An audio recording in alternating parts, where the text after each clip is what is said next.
For millennia, people have spotted mysterious objects in the sky. Most witnesses are ordinary, sensible people, startled at what they see. Many now report their encounters to government officials who deny any knowledge of UFOs. Conspiracy? Cover-up? Or an ominous miscalculation of the power of the unexplained?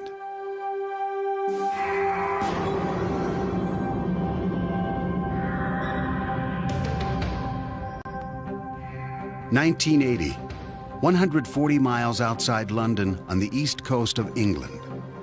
Woodbridge and Brentwater's naval bases under the command of the United States Air Force. Together they formed the largest tactical fighter wing in the world. The two bases were separated by a 3-mile stretch of heavy woods known as Rendlesham Forest. The backdrop for one of the most investigated UFO sightings in history. This is what it looked like just after midnight on December 27th. Woodbridge security supervisor, Sergeant Jim Peniston, rushed to the East Gate, where sentries alerted him to strange lights. My first thought on it was an aircraft downing, a possible aircraft crash. There was a color scheme of red and yellow and some white light. That's the reaction to get with chemicals. Peniston radioed back to the flight supervisor and was given permission to investigate. He and the sentries advanced into the darkness until they stumbled on a sight they could not explain. The air, for example, had a feeling of electricity in it. My feelings at the time ran from confusion to disbelief. I could not understand for the life of me what this could be. The craft itself measured approximately 9 feet by 9 feet, triangular in shape. It had no cockpit, as far as I could tell. There was no windows, just this very highly shiny, black, glass-like material. And I think the most fascinating part of it, at least as far as I was concerned as the investigator, was the fact that this had identifiable inscription, symbols on the side of it. Peniston says he approached the craft. It was warm when he touched it. Suddenly, it began to move, lifting up silently right before his eyes and disappearing into the night sky. Peniston claims he drew this sketch of the craft at a debriefing the next morning with the deputy base commander, Lieutenant Colonel Charles Halt. The next night, Halt received word that the strange lights had returned. Well, the base commander and I looked at each other quite in disbelief. And I said, well, we both agreed we needed to put this to bed. Eager to debunk the entire affair, Halt collected a Geiger counter, night vision star scope, and a handheld tape recorder. Then, with a few men from the Disaster Preparedness Unit, he drove to the area where Peniston had seen the UFO. Soon, the portable lights they had brought mysteriously flickered and died. Halt, concerned for the safety of his men, ordered several of them back to the East Gate. With the rest of his unit, he walked into the forest checking radiation levels. He says they seemed unusually high. Suddenly, off in the distance, Halt spotted a glowing object. This is the actual recording Halt made of his UFO encounter that night. Okay, we're looking at the thing. We're probably about 200 to 300 yards away. It looks like an eye winking at you. And the flash is so bright to the star scope that it almost burns your eye. There's no doubt about it. This is weird. There's something very, very strange. And there we stood. Well, we didn't know quite what to think of that. But when we looked to the north, suddenly there were objects in the sky. And we watched this in awe. Suddenly the object came toward us at high speed. It moved directly toward us. I can't estimate the speed, but it moved very rapidly. Stopped and sent down a pencil-like beam at our feet. And just as fast as the beam appeared, it just clicked off, disappeared. I still have questions as to what happened. I really don't know what it was. I do know it was something strange, something that was controlled by some type of intelligence, and that's about all I really know. 2 weeks later, Halt described the incident in a one-page memo sent to the British Ministry of Defense. The British government never responded to the memo, but word of the encounter spread. 3 years later, UFO researchers pressured the Air Force commander to release the document under the Freedom of Information Act. Well, he released it. And the very next day I got to meet BBC One, BBC Two, ITV, German TV, Japanese TV, every local radio station. They were waiting on my doorstep at home and at the office. It was just unbelievable. News of the Rendlesham incident also generated enormous interest from UFO researchers and skeptics. Here was a case with highly credible witnesses, trained Air Force personnel. Tucson astronomer and retired U.S. Air Force pilot James McGahey is a UFO skeptic who investigated Halt and Peniston's alleged encounter. McGahey insists Halt mistook the beams from a lighthouse 5 miles away for a spacecraft. That object that was winking at him, which is on the tape, is clearly the lighthouse. Now, he's looking at the lighthouse, I think, with a starlight scope. Now, remember, here comes this beam of light. He's looking at this light with 100,000 times intensity. What it's going to do is it's going to burn out the image in the center, so it's going to become black. And that's what easily explains the beams and these other things. When Halt's tape is played against the flashing from the lighthouse, this seems to be the case. Right in this position here, straight ahead, in between the tree. There it is again. Watch, straight ahead off my flash back there. There it is. Hey, I see it too. I can't explain that. I really don't know. I never gave it any thought. I do know that the whole time we were out there, we could see the lighthouse. And the lighthouse was about 35 or 40 degrees off to our right from where this whole thing took place. Did area radar operators confirm the UFO sighting? Halt says maybe.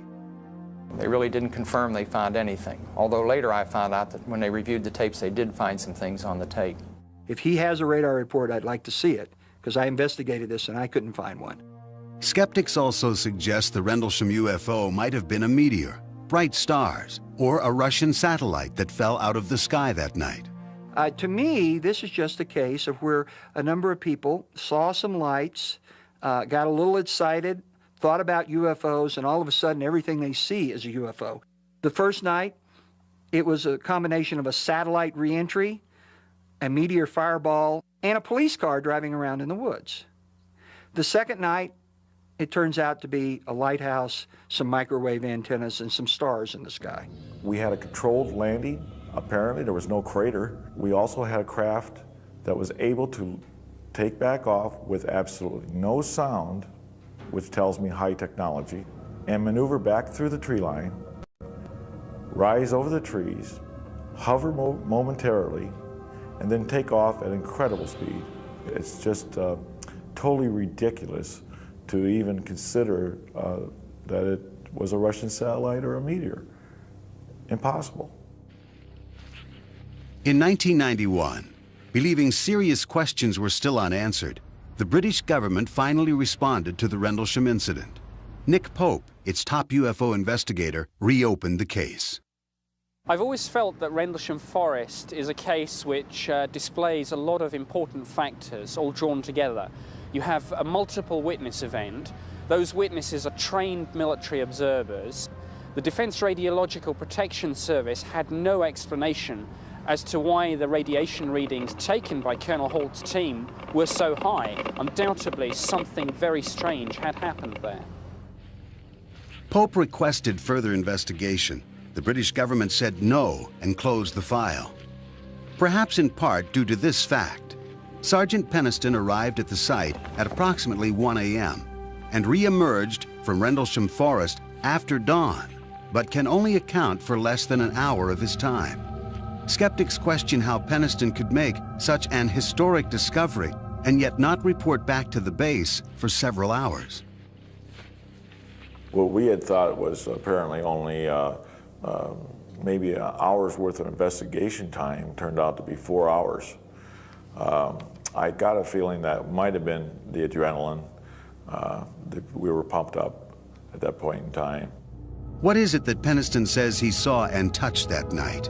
To this day, he is perplexed by the entire incident. Something that can sustain a controlled flight, something that has mass, something that makes no sound, and something that can take off at incredible speeds back up into the atmosphere. Explain it. I can't. Unknown forms in the sky surprise and alarm citizens below, sometimes causing governments to do battle with the unexplained. Belgium, the center of Europe, and the focus of one of the most famous UFO encounters in history. On the evening of November 15, 1989, police officer Francis Michelzik had completed a few hours of routine patrol in Anze Belgian village near the German border, when Michelzik says he looked up and became one of the first witnesses of the Belgian wave. Nous avons observé une masse importante qui était dans le ciel. We saw a large mass in the sky, a triangular mass with three lights oriented downward, about 200 meters from our police van. Cet objet ne faisait pas de bruit et était immobile. The object was silent and immobile. This object did not correspond in any way to anything we'd seen before. À ce que nous avions déjà pu voir dans le passé. 2 weeks later, Dieter Plumens, a member of the Gendarmerie, the Belgian National Police Force, heard over his police radio fellow officers nearby reporting a strange object in the night sky. At first, when we heard our colleagues talking to dispatching, we thought they were crazy. Plumens requested permission to investigate, and when he reached the edge of town, he says he witnessed an astounding sight.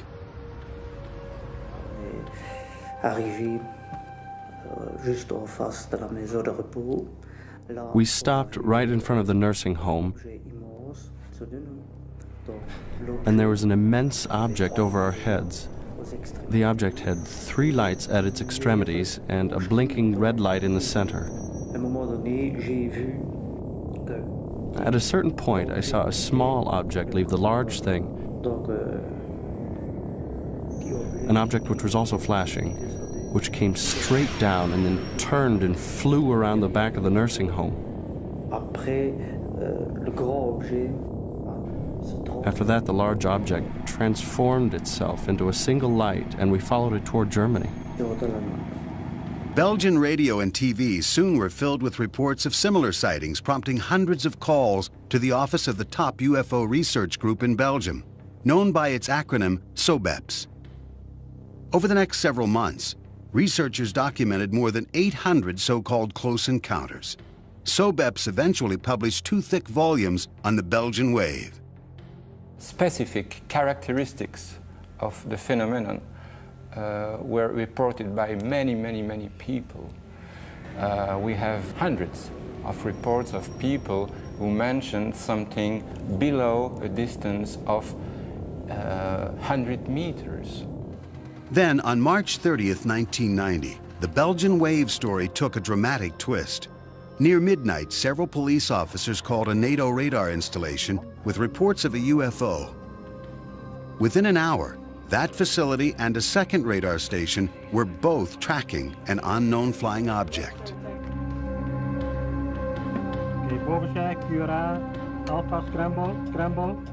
The chief of operations for the Belgian Air Force, Lieutenant Colonel Wilfred de Brouwer, ordered ground command to scramble a pair of F-16 fighter jets armed with missiles.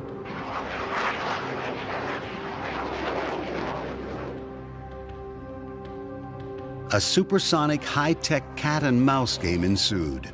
The jets' radar locked on to their targets 9 times. But with each lock-on, the object drastically changed its position. After an hour, the F-16s lost contact and returned to base. For weeks, the encounter was kept under wraps, but Colonel de Brouwer felt compelled to share what he knew. During an interview with a reporter from one of Europe's most popular magazines, Paris Match, de Brouwer described what happened. The story stopped the presses. Within days, de Brouwer called a news conference and told reporters from around the world what he knew and what he didn't know. This is what the pilots saw on their radar. The UFO appears as a diamond in the center of the screen. What these pilots detected was well outside the normal flying envelope of an airplane.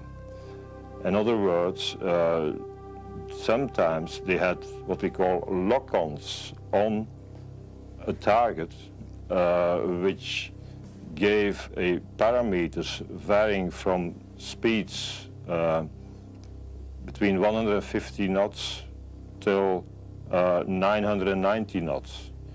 an acceleration which occurred in a few seconds. These speeds would be impossible to tolerate for a human being. Colonel de Brouwer never suggested the mysterious flying craft was from outer space. He only said its speed and rate of acceleration were unexplained. Over the next few months, the sightings became more sporadic, and the Belgian wave came to an end. Did the skies over Belgium become a way station for alien spacecraft? If not, what did thousands of people witness?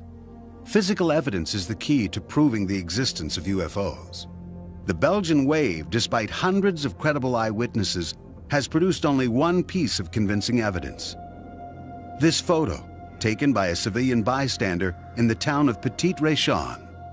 The photo was examined by former NASA scientist Richard Haynes, a specialist in vision, optics, and human perception. My analysis of the Petit-Réchon photograph suggests very strongly to me that the object that was photographed does not obey laws of physics as we know them. Second point I would make is it's not a forgery. And finally, I think that there may be some clues in this photograph having to do with propulsion and lift. Belgian scientists and skeptics tried to calm what they considered the UFO hysteria of the Belgian wave.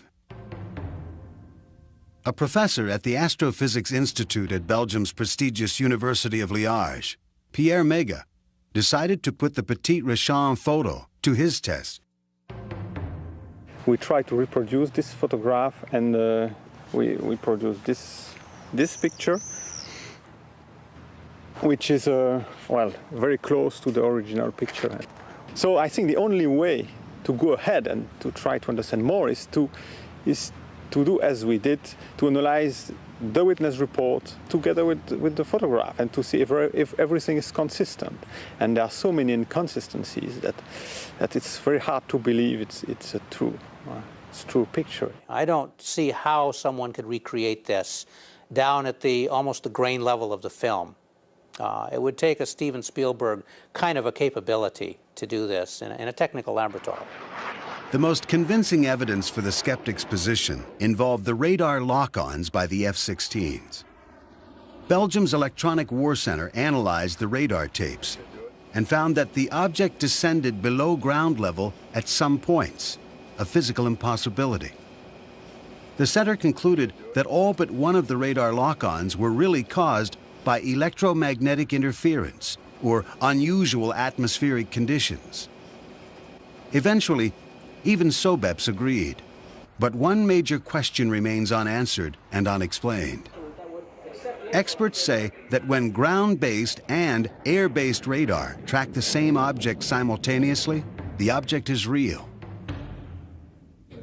One of the lock-ons, a simultaneous tracking of the UFO by one of the F-16s and the ground radar station, has never been explained. If I remember, it's lock-on number 9. Which has some very weird characteristics. And these characteristics doesn't fit with atmospherical explanation, not at all. Thousands of people still wonder if what they saw came from another world. Others ask if that single perplexing radar report is a clue to civilizations in distant galaxies. Questions for those who find answers in the unexplained. For years, the U.S. government seriously investigated sightings of UFOs. Thousands of cases passed through the hands of military and other government agencies. Most of these cases had rational explanations. The rest remained classified as unexplained.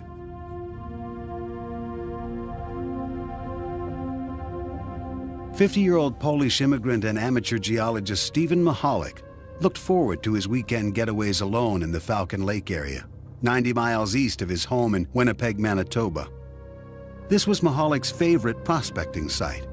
Around noon on May 20th, 1967, as he examined a quartz formation, Mahalik was distracted by some unruly geese. He looked up and was transfixed. He says he saw 2 cigar-shaped objects glowing red in the sky. The following is a recording Mahalik later made of what he saw next. The size, was amazing. And here they're coming down. With speed, I just can't describe. Amazing speed. Mahalik says one of them stopped, suddenly accelerated, then disappeared. The other landed about 50 yards away. He watched in awe. I hear shh, and I hear a high-pitched whistle of running equipment, pumps on high speed. When the thing landed, it was of gray-pink color. It's stainless steel, and it was pink hot. And I can feel the breeze on my face that thing is hot outside. There was my notebook, there was my pencil, so I sketched this thing. Mahalik claims it was round, about 40 feet long and about 10 feet high. His curiosity took hold, and he approached the craft. He examined the outside of it, slowly touching the glowing skin with his gloved hand. It was fiery hot, nearly melting the palm of his rubber glove. Mahalik says the craft rotated, turning its grid-like exhaust vent toward him. The blast of hot gas from the vent knocked him to the ground, setting his shirt and undershirt on fire. The craft suddenly lifted off the ground, according to Mahalik, and soared straight up. He threw his burning shirts to the ground, dazed and in severe pain from burns to his chest and stomach.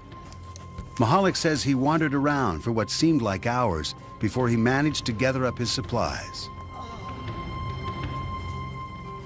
He found his way out of the woods, caught a bus, and later that night arrived back in Winnipeg. Still in pain, he rushed from the bus station to nearby Misericordia Hospital, where he was treated for first-degree burns. Mahalik claimed the blast from the craft had etched a grid-like pattern into his abdomen that matched the pattern on the exhaust vent. The next day, Sunday, he was spirited off to the St. Regis Hotel after convincing the managing editor of Winnipeg's highly regarded daily newspaper, the Winnipeg Tribune, that his extraordinary encounter was real. At that time, I said, okay, as any newsman would have done, draw it. I gave him a piece of paper. I think that drawing has become the most famous UFO piece of evidence in the world today. He sat down, he drew it in front of me. I hid it. I talked to him. I called doctors, I called police, and I sure as hell didn't want the Winnipeg Free Press getting the story. Monday's edition of the Tribune led with this headline: Mahalik soon became a sensation worldwide. What followed was one of the most intensely examined UFO cases on record. Over the next 2 years, Mahalik's burns kept recurring, and no one could explain why. He was examined by more than a dozen physicians in Canada and the United States, including doctors at the Mayo Clinic. An investigation by the Royal Canadian Air Force concluded that the abdominal burns sustained by Mr. Mahalik remain as unexplainable as to the source of the burn. The Mayo Clinic psychological report concluded that Mahalik was not prone to delusions, hallucinations, or any type of emotional disorder. Perhaps the most influential investigation was conducted under the auspices of the United States government. The chief investigator, physicist Roy Craig, is now retired and raises llamas on his Colorado ranch. His job was to examine UFO reports and find physical evidence. We responded to the Falcon Lake report as soon as we could. Now, there's no value in seeing a landing site that somebody's had a chance to go back and prepare for me to look at. But if we could get back and find a landing site that had not been seen by anyone else or been altered by human beings, there may be something there that we could use as real evidence that he had a real experience. I mean, comparable with the appearance of human beings on Earth. 2 weeks after the encounter, Craig flew to Winnipeg and joined Mahalik on his first return to the landing site. He guided us on what he said was a big search for the site. Actually, we just roamed around in haphazard circles, coming back to about where we started, and didn't go very far at all. He was trying to give us the impression of leading us on a search for a site. And we all concluded that the site probably did not exist. With no apparent physical evidence, Craig classified the case as without merit. The American investigation was over. University of Manitoba astronomer Chris Rutkowski, believing the government reports left many questions unanswered, launched his own investigation. In 1994, he published The Falcon Lake Case, Too Close an Encounter, in the respected Journal of UFO Studies. The terrain around the site is very rugged, very rocky. The brush is very, very dense. The trees all look alike. The rocks all look alike.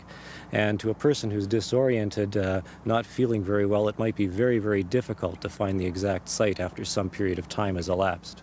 Skeptics, disagreeing with Rutkowski, also do not believe that Mahalik would make physical contact with an extremely hot object he assumed was a UFO. But this does not surprise his son.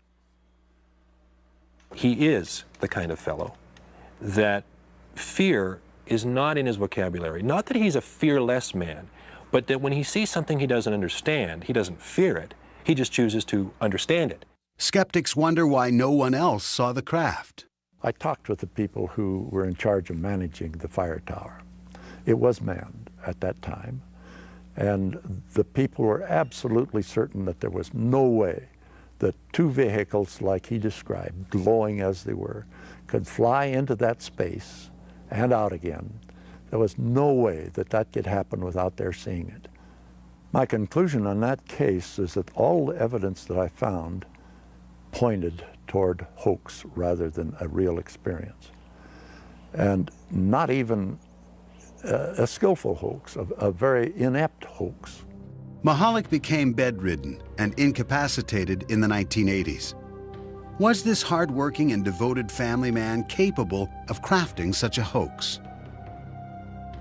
For my dad to fabricate something as large as this would require more than I think he had, more than he has. He's a simple man. He grew up and lived a very straight, hard life. This was no con man. This was a man who later went down to Mayo. They couldn't figure it out. I couldn't figure it out. The doctor I had there couldn't figure it out. I am not about to be taken by anybody. This guy didn't take me. This guy was legit. Stephen Mahalik never wavered from his story. He believed he had encountered a UFO. Roy Craig and the U.S. government disagreed, but they never classified the case as solved. The official report lists Mahalik's sighting as unexplained. In the past, the U.S. government routinely took a keen interest in reports of UFOs. Now, it denies any investigative role, leaving only questions for witnesses of close encounters with the unexplained. On the night of March 8, 1994, something strange was sighted in the skies over Holland, Michigan, on the southeastern shore of Lake Michigan. Witnesses were startled and called police. There were at least 4 lights, and they were all flashing like okay, they were the sequence. It was a kind of like a V. There was like probably 4 or 5 lights, and they were all flashing right in a row from the top all the way down to the bottom. The lights hovered over the outskirts of town near the home of Holly and Daryl Graves. Their 15-year-old son, Joey, was sitting in the living room watching TV. Out of the corner of my eye, I saw a light, and I looked out the window, and there was a round circle of light. I called my parents, and they were sleeping. They didn't know what was going on, and my mom, she called 911 to get a cop or someone out here to look at it. 911. We were just wondering, have you heard anything about these lights that are flickering up here? It's different. I've never seen anything like it. Okay, we'll have somebody check it out. It looked like a sphere. The lights were really weird because they changed, but they kind of faded into a different color, so it wasn't like regular lights. So it was kind of weird. We watched it up to about a half hour, just slowly moving south. We were just in awe, I think, about the whole thing. There was no noise. It was very peaceful out. We just stood there and watched this object. At that moment, Officer Veldhuis pulled in the driveway.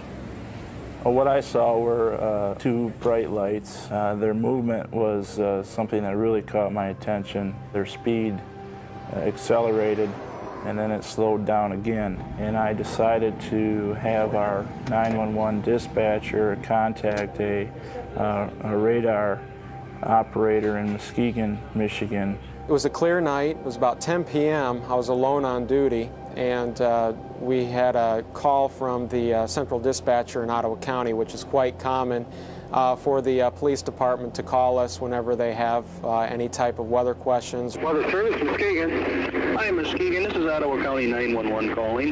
You getting anything weird down in the southern Ottawa County area? Bouchon checked his radar for any images, what radar operators call returns. I'm seeing 3 of those. They're very strong.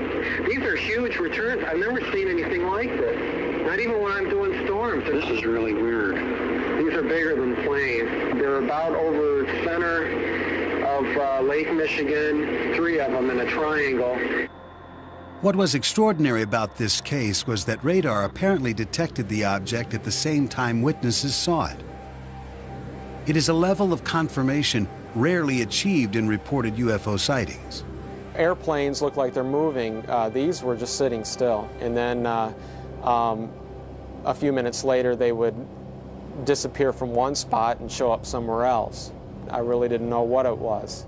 Strange lights in the night sky, moving at otherworldly speed. The image confirmed on a radar screen. Was this finally convincing evidence of a technology far beyond our own? Had alien spacecraft paid a visit to Holland, Michigan? There was no explanation for these sightings. A reporter for the Muskegon Chronicle, Michael Walsh, decided to investigate for himself. He too found the story remarkable. We've had past articles where people have reported some strange phenomena, especially at this time of year. But not once did we ever have any dual confirmations, visual plus the radar. Others began looking into the incident, fascinated by the radar confirmation. A professor of natural sciences and, at the same time, the editor of the Journal of UFO Studies, UFO researcher Michael Swords met with radar operator Jack Bouchon. We went into the radar room. This young fellow really knew how to use the equipment. He would show us the difference between a hard count of something like an airliner and a soft response of something like a storm cloud. And it was obvious this was an extremely competent operator. Skeptics point out that Bouchon was still a Weather Service intern at the time of the sighting. California engineer and skeptic Robert Schaefer thinks he can explain what the images really were. The National Weather Service says that they tracked the number of objects over Lake Michigan, but of course not everything that turns up on radar is a solid object. Radar is subjected to mirage conditions of various kinds. Schaefer believes that the sightings over the lake can be explained by a natural phenomenon, which usually happens over Lake Michigan in the spring. Warm air moves over the cold waters of the lake. The layer of cold air trapped beneath the layer of warm air creates a mirror effect in the sky by bending the light. This effect is called a temperature inversion. One of the best-known investigators of UFO sightings, Philip J. Klass, is a technical journalist for Aviation Week and Space Technology and an expert on radar systems.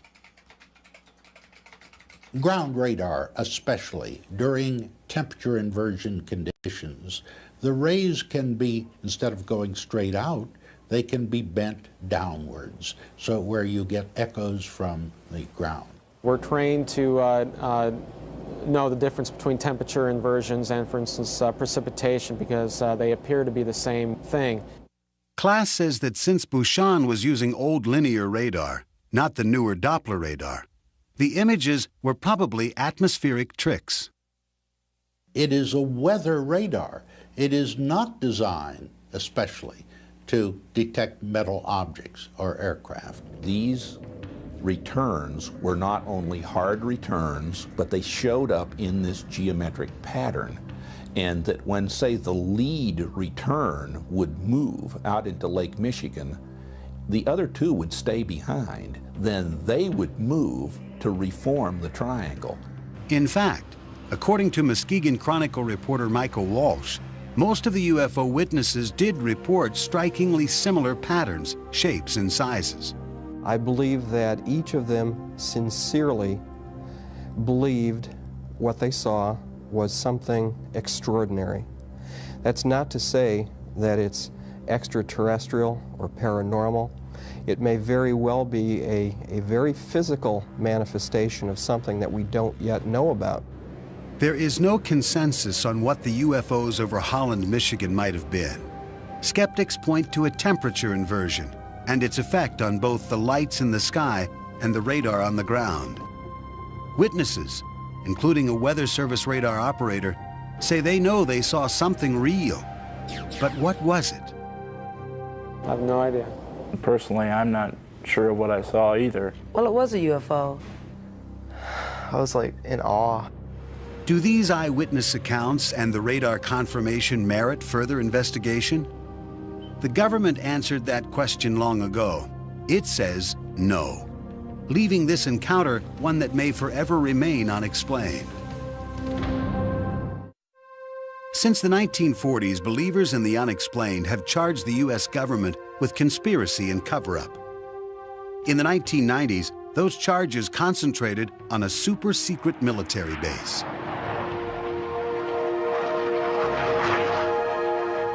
In the heart of the desert, on the outskirts of Las Vegas, sits Nellis Air Force Base. 85 miles to the northwest is Restricted Area 4808E, popularly known as Area 51, a jumble of mysterious hangars and runways in one of the most desolate places on Earth. Officially, it does not exist. Here, the U.S. tests its most exotic and advanced flying machines. The B-2 stealth bomber, the Blackbird, and the U-2. The Area 51 control tower identifies itself to area pilots only as Dreamland. There are no tours of Area 51. Instead, soldiers carry loaded machine guns with the authorization to use them. This base, shrouded in secrecy, has become for many the focus of the world's fascination with UFOs and its hope for contact with extraterrestrial life. UFO fans from all over the world drive the extraterrestrial highway, a lonely stretch of road that hugs the perimeter of the base to Mailbox Road. From this location, hundreds of UFO sightings have been reported. The vast majority have been explained as lights from the latest earthbound military technology. Some, however, are harder to identify. Author Chuck Clark describes a remarkable craft he says he has seen many times. It can go from a hover to several thousand miles an hour and back to a hover instantly. It can make very sharp right-angle turns and sharper than right-angle turns. I've seen 120-degree turns at high speed. It appears and disappears in mid-air, things that normal aircraft don't do. UFO buffs contend the U.S. is testing an extraterrestrial craft at Area 51. But skeptics and UFO researchers agree that Area 51 is a UFO bust. Almost all the sightings I hear about happen at night. And at night, you can't judge distance. You can't judge easily height in the sky. You can't judge speed. You can't judge actual performance. What I think is that there are no UFOs there. There are no UFOs being developed there. There's no UFO technology there. Today, the government does not investigate UFO sightings, but for years, they were of vital interest. Beginning in 1948, the U.S. Air Force began what became known as Project Blue Book, the government's official UFO investigating arm. But both skeptics and UFO believers say Project Blue Book was half-hearted at best. As time went on, and especially after the year of 1952, Blue Book's mission was changed. It was changed from being a somewhat serious look at unidentified flying objects to be basically a public relations office to try to diffuse emotionalism that was occurring in the American public about this. So, because this was a rather unsatisfying task to the people at Wright-Patterson Air Force Base, they tried rather continuously from the mid-50s onward to get rid of this task. In 1966, the U.S. Air Force commissioned the University of Colorado to conduct a thorough evaluation of the UFO phenomenon. The Condon Commission, named after its chairman, Dr. Edward Condon, began an 18-month investigation that ended in controversy. Condon was an eminent physicist who ridiculed UFOs. He didn't take it seriously. He didn't spend time on the project. So the project went wrong because essentially from the top, not the scientific staff, but from the top, it was designed to help the Air Force get rid of the UFO problem. Well, how could it be designed to do that unless it said UFOs weren't important, weren't serious, and weren't a scientific problem? Retired physicist and former investigator for the Condon Commission, Roy Craig, strongly supports the Commission's work. We'd have some excellent reports come in with all sorts of proof that there was a strange vehicle there. And each bit of evidence that we checked out turned out to not be what it really sounded like to start with. And the evidence just plain got less and less. The more we learned about the case, the less mysterious it became. The Commission considered whether UFOs were a threat to America's airspace, demanding military investigation. There was no threats to our security, therefore they really didn't have to interject themselves in the investigation. They could leave this over to civilian agencies. We don't have any national security defense against this anyway. And if these characters wanted to do something really overtly and catastrophically nefarious to us, this would probably gone on a long time ago. The Condon Commission concluded that the government should stop investigating UFOs. As a result, in 1969, after 21 years and 15,000 UFO reports, including thousands classified as unexplained, the Air Force closed down Project Blue Book. But interest in UFOs remains high, despite the official position taken by the government. Was the government justified in terminating its UFO investigations? Most scientists and researchers, including astronomer Larry Chupik of Chicago's Adler Planetarium, say yes. We don't find that the stories of aliens in some government hangar are true. We don't find pieces of spacecraft. I think when people look at the sky and they don't know what they're seeing, they tend to think of unusual things. And they've heard reports. So reports can stimulate them to make their mind see something they're not really seeing.